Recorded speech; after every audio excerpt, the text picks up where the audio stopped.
नमस्कार, आप देख रहे हैं 9 की 9 खबर और आपके साथ मैं हूं विवेक। गोपालगंज से इस वक्त की बड़ी खबर की तरफ आपका रुख लिए चलते हैं। गोपालगंज में सैनिक स्कूल का व्हाट्सएप हैक कर लिया गया है।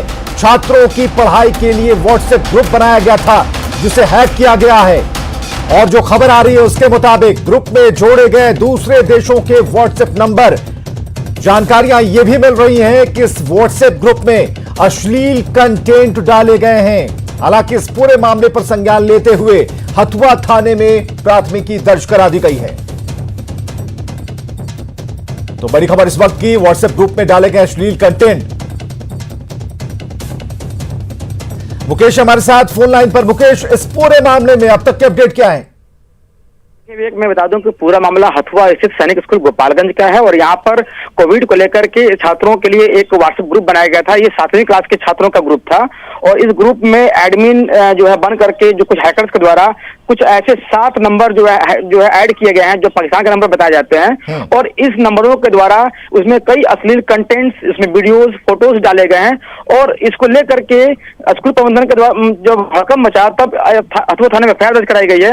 और मैं बताऊं कि इस मामले में मैंने हथुआ जो सैनिक स्कूल प्रबंधन है, मैंने उनसे बात की। उनका कहना है कि चूंकि सैन्य सुरक्षा से जुड़ा हुआ यह स्कूल है और देश सुरक्षा से जुड़ा हुआ स्कूल है, इसलिए जो ये ऐड किया, जो एडमिन जो बन करके जो हैकर्स के द्वारा जो ये करतूत की गई है, तो ये वाकई में गंभीर सवाल खड़े करते हैं, जिसको लेकर के तत्काल हथुआ थाने में एफआईआर दर्ज कराई गई है और हथुआ पुलिस ने पूरे मामले की छानबीन शुरू कर दी है।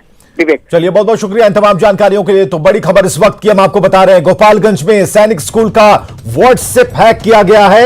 यह ग्रुप पढ़ाई के लिए बनाया गया था, लेकिन जो जानकारियां अभी तक खुलकर सामने आई हैं उसमें बताया जा रहा है कि इस ग्रुप में दूसरे देशों के व्हाट्सएप नंबर ऐड कर दिए गए, यानी जोड़ दिए गए और इसमें अश्लील कंटेंट डाले गए हैं। हालांकि प्राथमिकी दर्ज करा दी गई है, जांच जारी है। और अगली बड़ी खबर बेगूसराय से, जहां लूटपाट के दौरान बदमाशों ने 2 युवकों को गोली मारकर घायल कर दिया। बेगूसराय में बेखौफ अपराधियों का तांडव। लूटपाट के दौरान गोली मारी गई है। लाखों थाना क्षेत्र के रमजानपुर के पास 2 बाइक सवार जा रहे थे और इसी दौरान अपराधियों ने उन्हें रोका, पिस्टल दिखाई, बाइक छीनने की कोशिश की। विरोध जब किया गया तो उन्हें गोली मार दी गई। बाद में बाइक, सोने की चेन, अंगूठी और 15,000 कैश लेकर अपराधी फरार हो गए। घायल बाइक सवार की पहचान फुलवरिया के रंजीत यादव और विकास कुमार के रूप में हुई है। इस घटना के बाद नाराज लोगों ने हंगामा किया, एनएच को जाम कर दिया। हालांकि बाद में पुलिस के आश्वासन के बाद जाम को खोला जा सका। पुलिस लुटेरों की पहचान और गिरफ्तारी में जुटी हुई है।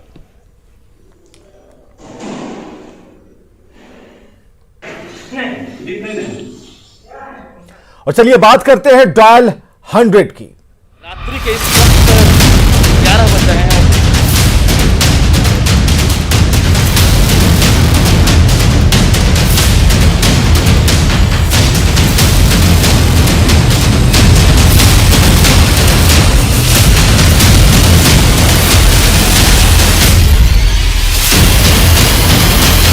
तो बिहार में बढ़ते अपराध के बीच पटना पुलिस का सिस्टम कैसे काम करता है? मंगलवार रात को हमने आपको रियलिटी दिखाई थी जिसमें कई जगह पुलिस तैनात दिखी तो कई जगह नदारद दिखी। कई जगहों पर हमने डायल 100 की हकीकत जानने की कोशिश की, जिसमें अमूमन रिस्पॉन्स करते हुए पुलिस की टीम दिखाई दी। डायल 100 कंट्रोल रूम में पुलिस वाले कितने तैनात हैं, टीम किस तरीके से काम करती है, यह जानने की हमने कोशिश की। ये 2 तस्वीरें इसी बात की तस्दीक करती हैं। तो न्यूज 18 की टीम बुधवार रात 11 बजे यह जानने डायल 100 कंट्रोल रूम पहुंची, हकीकत जानने की कोशिश की। गांधी मैदान के पास ट्रैफिक बिल्डिंग में चल रहे डायल 100 के कंट्रोल रूम में जब हमारी टीम पहुंची तो लगभग 20 पुलिसकर्मी ड्यूटी पर मुस्तैद दिखे। घंटी बजते ही फोन रिसीव किया जा रहा था। ड्यूटी कर रही महिला और पुरुष दोनों कर्मी फोन रिसीव करते हुए दिखे, शिकायत नोट करते हुए दिखे और इससे संबंधित जिले के थानों को सूचित करते भी नजर आए। एक एसआई भी कंट्रोल रूम की मॉनिटरिंग में तैनात नजर आए। अगर आंकड़ों की बात करें तो राज्य भर से रोजाना 20,000 फोन कॉल्स डायल 100 पर आते हैं, जिसे तुरंत संज्ञान में लिया जाता है। डायल 100 पुलिस कंट्रोल रूम की रियलिटी जानने की कोशिश की सहयोगी रजनीश कुमार ने। कल रात आपने पटना की सुरक्षा व्यवस्था का हाल जाना, हमारे सहयोगी ने आपको हकीकत से रूबरू कराया। आज हम आप पहुंचे हैं डायल 100 के कंट्रोल रूम में, जो पटना के ट्रैफिक बिल्डिंग से संचालित होता है। रात्रि के इस वक्त 11 बज रहे हैं और देख सकते हैं कि देर रात में हम पहुंचे हैं और न्यूज़ 18 की टीम यही जानेगी कि आखिर डायल 100 पर अगर आप फोन करते हैं तो पुलिस आपकी सेवा में किस तरह से तत्पर है। चलिए हम अंदर प्रवेश करते हैं। डायल 100 का ये कंट्रोल रूम है और देख सकते हैं सभी जो पुलिसकर्मी हैं फिलहाल यहाँ पर रिसीवर के साथ बैठे हुए हैं और डायल 100 का जो कंट्रोल रूम है वो संचालित हो रहा है। और आपको हम तस्वीर से सीधे वाकिफ़ करा रहे हैं कि देखिए बिहार के 38 ज़िले से यहाँ कॉल आते हैं, यानी अगर आपके साथ कोई घटना होती है, कोई वारदात होता है तो आप यहीं पर फ़ोन करते हैं। डायल 100 यहीं संचालित होता है और यहीं से आपको तुरंत जो है आपको मदद की जाती है, यानी स्थानीय पुलिस के सहयोग से। देख सकते हैं कि फ़ोन बज रहा है और जैसे ही फ़ोन बजता है जो यहाँ पुलिसकर्मी मौजूद होते हैं वो कंप्लेन दर्ज करते हैं और कंप्लेन दर्ज करने के बाद आपको वहाँ पर स्थानीय पुलिस मदद करने के लिए पहुँचती है। अधिकारी यहाँ मौजूद हैं। आप देख रहे होंगे सर कि लगातार वारदात को अंजाम देने की घटना सामने आ रही है, बिहार में वारदात बढ़ रहे हैं, किस तरह से आप लोग काम कर रहे हैं? सॉरी, बाइट देने के लिए है ना सर, मना है, हम लोग अधिकार नहीं है बाइट देने का, हम लोग बाइट नहीं दे सकते। जी बिल्कुल, यानी शिकायतें आ रही है, इतना बड़ा कितना कंप्लेन दर्ज होता है रोज? लगभग बाइट देने के लिए हम लोग। चलिए ठीक है। मनोज कुमार राय हैं, ये सब इंस्पेक्टर रैंक के अधिकारी हैं और ये मॉनिटरिंग में लगे हुए हैं। लेकिन जानकारी अगर ऑफ द रिकॉर्ड इनसे हमारी बात हुई है, अभी इन्होंने साफ कहा है कि रोज तकरीबन 20 से 25 हज़ार जो शिकायतें हैं वो दर्ज होती है यहाँ पर। हालांकि कई फॉल्स कॉल भी यहाँ पर आते हैं जिससे परेशानी होती है, लेकिन उसके बाद भी ये लोग रिस्पॉन्ड करते हैं। वहीं अगर बात करेंगे तो यहाँ से जैसे ही शिकायत मिलती है तो तुरंत जो स्थानीय थाने हैं वहाँ पर सूचना दी जाती है, वहाँ के स्थानीय पुलिस घटनास्थल पर तुरंत रवाना होती है। उसके बाद यहाँ पर फीडबैक लिया जाता है। आधे घंटे के बाद वहाँ से फीडबैक जब मिल जाता है तो देख सकते हैं कि कमिश्नरी वाइज यहाँ रजिस्टर तैयार किए गए हैं। आपको तस्वीर दिखा पा रहे हैं कि देखिए बिहार के 9 प्रमंडल हैं और 9 प्रमंडल के अलग अलग रजिस्टर यहाँ पर रखे हुए हैं। यानी देख सकते हैं कि भागलपुर में नौगछिया, बांका, ये 3 जिले यहाँ पर अंकित हैं। इसी तरह से कोसी क्षेत्र का देख सकते हैं और ये IG रेंज के आधार पर है और इस वक्त जो रजिस्टर है इसी में शिकायतें दर्ज होती है। यानी फिलहाल अगर बात करेंगे तो जो कंट्रोल रूम है उसमें सुरक्षा व्यवस्था को लेकर जो है जो तत्परता दिख रही है, जाहिर है अधिकारियों के निर्देश जो है फिलहाल यहाँ पर कारगर नजर आ रहे हैं। ऐसे में न्यूज़ 18 आपसे अपील करता है कि अगर आपके साथ कोई अप्रिय घटना होती है, अगर आप कहीं मुसीबत में फंसते हैं जहां पर आपको लगे कि पुलिस के सहयोग की जरूरत है, तो निश्चित रूप से आप डायल 100 पर कॉल करें और बिहार पुलिस आपकी सेवा में हाजिर रहेगी। कैमरामैन मनीष उनिया के साथ रजनीश कुमार, न्यूज़ 18 पटना। रात्रि के इस वक्त 11 बज रहे हैं।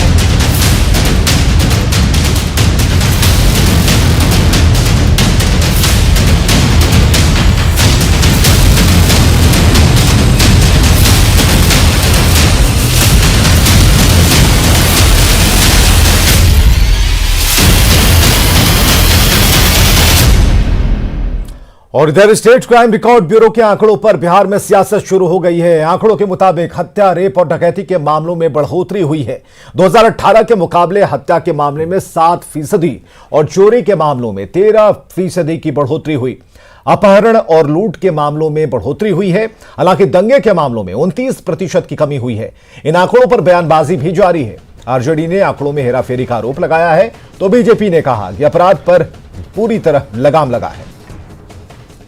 सरकार ने बेईमानी किया इन आंकड़ों में, क्योंकि अगर सही तथ्य वो दे देगी पब्लिक के सामने तो अपराध और घोटालों के मामले में बिहार सरकार को स्वर्ण पदक मिल जाएगा। अपराध नियंत्रण में बुरी तरह से फेल हो गई है। एनसीआरबी की भी रिपोर्ट है, वो भी बिल्कुल यही रिपोर्ट के साथ उसकी समानता है। मैंने नीतीश जी के शासन में 150% आपराधिक घटनाएं में वृद्धि हुई है। पहले दंगे हुआ करते थे, सामूहिक नरसंहार हुआ करता था, अपहरण उद्योग चलता था, लेकिन ऐसे मामले आप 9 के बराबर आप सुन पाते हैं। हमारा जो प्राइम फोकस होता है वो यही है कि कहीं भी किसी तरह की घटना घटती है तो उस पर त्वरित कार्रवाई हो। हमारे शासन काल में हम ये नहीं कहते कि कोई अपराध नहीं हो रहा है, लेकिन जो अपराध करते हैं उनसे सख्ती से निपटा जाता है, कानूनी प्रावधान के तहत उन्हें सजा दी जाती है और उसी का नतीजा है कि अपराधी है तो जेल के सलाखों के अंदर है या फिर स्पीडी ट्रायल चला करके उन्हें सजा सुनाई जा चुकी है। खगड़िया से खबर है, जहां कोसी नदी से तेजी से कटाव हो रहा है। बेलदौर प्रखंड के डुमरी गांव का अस्तित्व खतरे में है।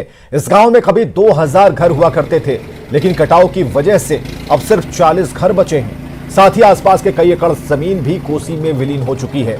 ग्राउंड जीरो से जायजा लिया हमारे सहयोगी दिग्विजय कुमार ने। खगड़िया के बेलदौर प्रखंड में 1 दर्जन से अधिक गांव में कटाव हो रहा है। हम ये दिखाना आपको ये चाह रहे हैं कि ये डुमरी गांव है, जहां की आबादी 2000 होती थी। 2000 घर एक तरह से कहे तो इस गांव में था, और आज कटाव की ये जो स्थिति बनी हुई है, महज 40 घर ही अब इस गांव में बचा हुआ है। धीरे धीरे वो गांव भी, घर भी कटाव का शिकार होते जा रहा है। जो स्थिति लग रही है, यदि ये 40 घर यदि कट जाती है तो कहीं ना कहीं जो डुमरी गांव है उसका अस्तित्व ही समाप्त हो जाएगा। जिला प्रशासन द्वारा और जो फ्लड कंट्रोल के द्वारा कई गांव में जो है सो कटाव निरोधी कार्य चलाया जा रहा है, लेकिन इस गांव की जो स्थिति है देख सकते हैं कि यहाँ कुछ दिन पहले यहाँ खेती हुआ करता था। किसान जो है अपने खेत तक पहुँचते थे, लेकिन उस जगह पे अभी नदी बह रही है वहाँ पे, और जो कटाव की स्थिति को आप देख सकते हैं कि कितनी भयावह है।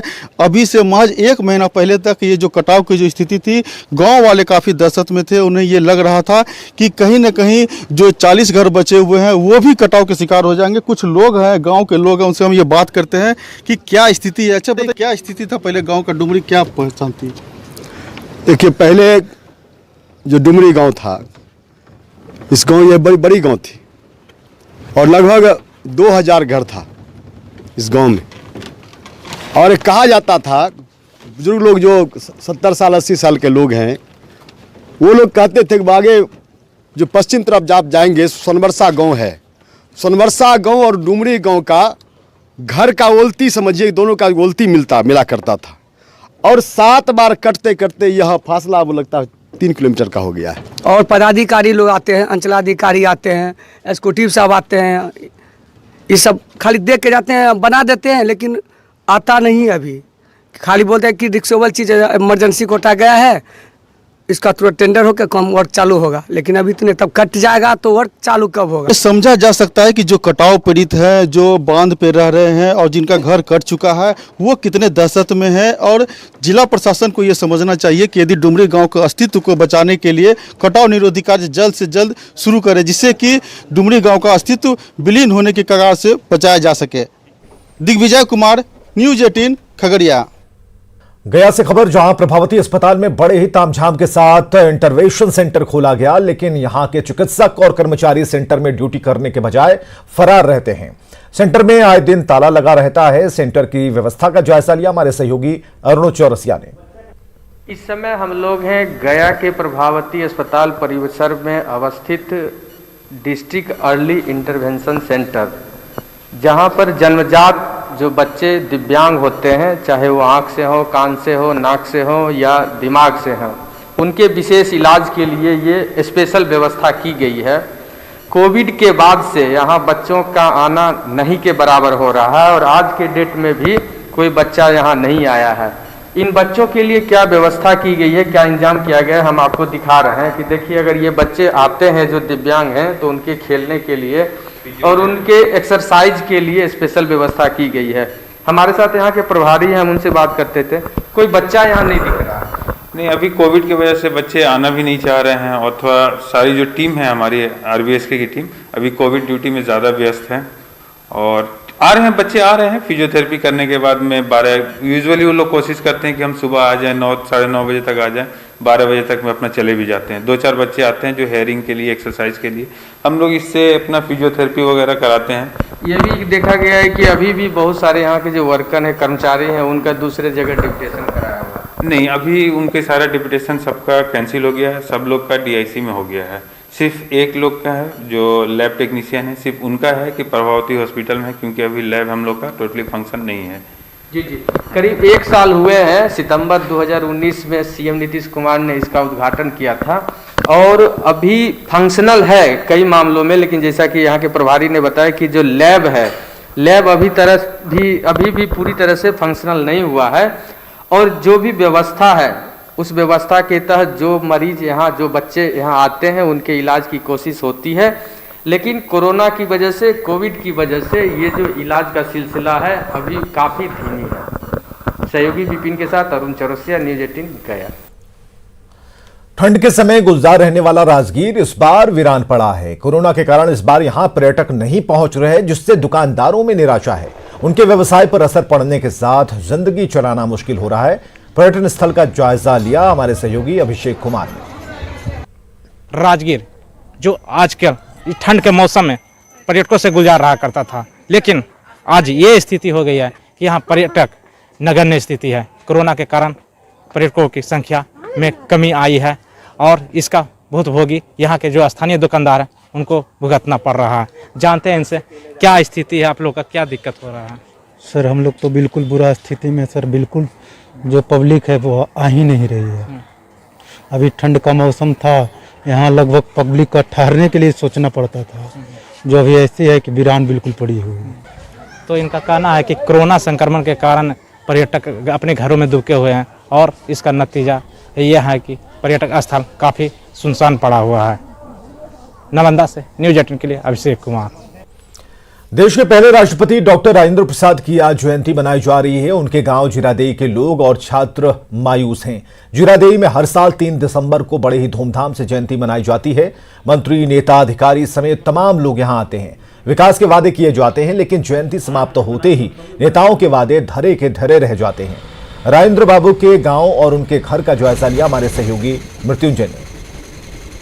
ये जो चौकी है, इस पर महात्मा गांधी आकर यहाँ रणनीति तैयार किए थे। यानी जब देश अपना गुलाम था तो आज़ादी के लिए यहाँ रणनीति बनी थी। इस जगह को बढ़िया व्यवस्था हो, उन शिक्षा व्यवस्था हो और पर्यटक स्थल हो, यहाँ पर लोग आए तो कुछ देखने को मिले, उनके जीवनी के बारे में उनसे कुछ सीख लिया जाए। ये आज भी कमी है और मैं माननीय मुख्यमंत्री से मांग करता हूँ कि इस कमी को दूर किया जाए। क्या डिमांड है आपकी? मेरा डिमांड है कि यहाँ पर तकनीकी शिक्षा हो, उच्च शिक्षा की व्यवस्था हो और यहाँ पर लाइब्रेरी हो और यहाँ की शिक्षा में सुधार है। यहाँ के जो लोग हैं कहीं ना कहीं उनके मन में एक कसक है, एक मायूसी है कि जब जयंती आती है तो लोग याद करते हैं, नेता से लेकर तमाम तरह के अधिकारी आते हैं, कुछ वादा करते हैं और वो जो वादा अभी तक जो महत्वपूर्ण वादा है पर्यटक स्थल की, कॉलेज की, लाइब्रेरी की, अस्पताल की, वो नहीं पूरा होता है। मृत्युंजय कुमार सिंह, न्यूज़ 18 सिवान। भारत नेपाल के बीच आने जाने पर प्रतिबंध की वजह से लोगों की परेशानियां बढ़ गई हैं। मार्च में कोरोना को लेकर भारत और नेपाल की सरकार ने संयुक्त रूप से सीमा को सील कर दिया, लेकिन अब शादी के सीजन में लोगों को परेशानियां हो रही हैं। नेपाल से भारत का बेटी रोटी का रिश्ता रहा है, इसलिए शादियों के सीजन में सीमा पर आवाजाही काफी बढ़ जाती है, लेकिन रोक के चलते लोग दूसरे रास्ते सीमा में आ जा रहे हैं। नेपाल के लोग जब भारत पहुंचते हैं तो यहां की गाड़ी लेनी पड़ती है, जबकि भारत के लोग जब नेपाल जाते हैं तो नेपाल नंबर की गाड़ी से सफर करते हैं।